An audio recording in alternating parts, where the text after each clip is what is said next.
Right, okay, so SI joint. So I suppose we've had a look now at the anatomy and where the pain is and the little difference on that, and we've got a few more on the series that we look at, but what I'd like you to understand is, why does it happen? It is a big, strong, powerful joint with lots of ligaments around it, so why does it get to this point where it becomes unstable, creating problems for you?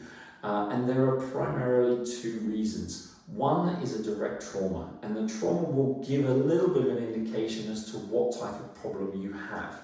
As discussed, the SI joint can go in different directions, so you can get different problems related to it. But if there's a trauma, it could be a fall, it could be hitting your knee, it could be missing a step, all sorts of different things that you can do that will create an imbalance from your left to your right side or vice versa.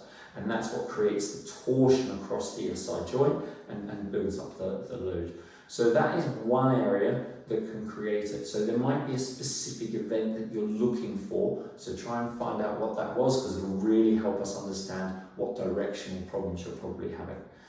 The second reason, and it's the slower, longer term thing, and we tend to see this a lot with people because we have sustained postures which create a change in the loading of our muscles. And that really is, it's a muscle driven. Your mobilizers are in shortened positions, they get tight and they pull on the SI joint. And I think I've described in another one of the videos, but your hip flexor, your TFL sits at the front here, and it pulls your pelvis forwards if it's tight. We spend a lot of time sitting, so it spends a lot of its time in a shortened position. We stand up to walk and we can't lengthen, so we can't get hip extension, so we tend to pull the pelvis forwards, or it's a possible option for our body to pull the pelvis forwards.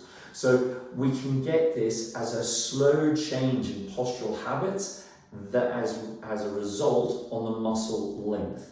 Some muscles will shorten, some muscles will lengthen, and as that adaptation happens, we can change that rotationary force on the pelvis. Particularly if you're doing something that's one-sided or rotationary based, you'll get an imbalance of your left to your right.